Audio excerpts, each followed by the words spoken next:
বিৰোধীৰ ঐক্যমঞ্চটো হৈছে যে বিজেপিক পৰাভূত কৰাৰ স্বাৰ্থত বিজেপিৰ বিৰুদ্ধে এখন চৰকাৰ গঠন কৰাৰ স্বাৰ্থত বিভিন্ন দল সংগঠনৰ মানে মত সাপেক্ষে কিন্তু খোৱাং সমষ্টি যেটো খোৱাং সমষ্টিত আপুনি লুৰিণজ্যোতি গগৈ ডাঙৰীয়াৰ কথা কৈছে তেওঁ এজেপিৰ সভাপতি তেওঁ আপুনি সক তেওঁই সভাপতি তেওঁই টিকট তেওঁই প্ৰাৰ্থী গতিকে অসমৰ 126টা সমষ্টিৰ ভিতৰত কোট নিৰ্বাচন খেলিব কোট সাংগঠনিক স্থিতি ঠিক কৰিব হেতু তেওঁৰ কথা কিন্তু খোৱাঙৰ মই যেটো প্ৰেক্ষাপট আপোনাক ক'ব খুজু যে আমি কংগ্ৰেছ দলে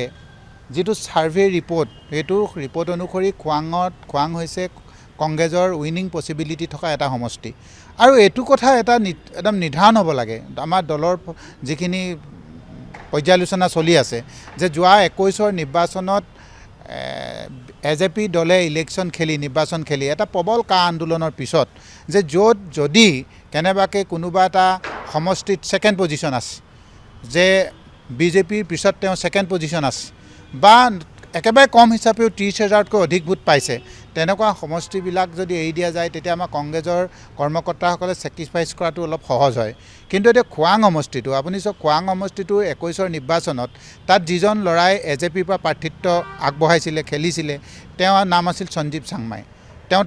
তেওঁ মানে তাৰ নিজৰ স্থায়ী ল'ৰা মৰাণৰ বাউণ্ডেৰী ল'ৰা আৰু তাতে পঢ়া শুনা কৰা তাতে ডাঙৰ দীঘল হৈছে তাতে ছাত্ৰ সন্থা কৰিছিলে তাত তেওঁ ভোট কিমান পাইছিলে জানে 9,500 যে এই প্ৰবল আন্দোলনৰ পিছত 9,500 ভোট পাইছিল আৰু তেতিয়া আমি কংগ্ৰেছে ভোট পাইছিল 36,000তকৈ অধিক গতিকে সেই সমষ্টিটোৰ আজি এজেপি দল হওক ৰাইজৰ দল হওক বা কংগ্ৰেছ হওক তে কথাটো এনেকুৱা ধৰণে হ'ব লাগে যে ৰাইজে কি বিচাৰিছে প্ৰথম অংকটো কি বিচাৰিছে প্ৰথম হৈছে খোৱাংটো নতুনকৈ এটা নিৰ্মিত এটা সমষ্টি এটা খোৱাঙৰ 1,57,363 জন ভোটাৰৰ যেটো মনৰ কথা তেওঁলোকে বিচাৰিছে এবা খোৱাঙৰ এজন লোকেল মানুহ লাগে লোকেল সবেই লোকেল অসমত কিন্তু খোৱাঙত ভূমিষ্ঠ লাগে মানে মই এটো কাৰণে কৈছো যে যদিও এজেপিক দিয়ে ৰাইজৰ দলক দিয়ে তেতিয়া হলে সেই প্ৰাৰ্থীজন কিন্তু খোৱাঙত ভূমিষ্ঠ লোৱা হলেহে কংগ্ৰেছৰ পৰা এটা সহাৰি পাব বা সাধাৰণ ভোটাৰৰ পৰা সহায় পাব এটো এই কথাটোত আমাক একদম কন্ডিশন স্পষ্ট তাত মই মানে অনুৰোধ জনাব খোজো যে লুৰিণজ্যোতি গগৈ ডাঙৰীয়াক মোৰ যদি পৰামৰ্শটা হুদে তেতিয়ালে তাত নিৰ্বাচন খেলিবলৈ নহাটো ভাল আজি ব্লক পৰ্যায়ত মণ্ডল পৰ্যায়ত ডিস্ট্ৰিক্ট পৰ্যায়ত এপিচিচি পৰ্যায়ত আইচিচি পৰ্যায়ত ইতিমধ্যে অৱগত যে অসমৰ 126টা সমষ্টিৰ ভিতৰত হে উইনিং পসিবিলিটি থকা সমষ্টিৰ বিলাকৰ ভিতৰত কংগ্ৰেছৰ হাইষ্ট উইনিং পসিবিলিটি থকা এক ক্যাটেগৰী সমষ্টি হৈছে খোৱাং আৰু খোৱাঙৰ পৰা আমি তিনিজনে প্ৰাৰ্থিত্বৰ বাবে মানে আবেদন আগবঢ়াইছো আৰু তাত প্ৰাৰ্থী নাই এনেকুৱা নহয়তো আপুনি ককচোন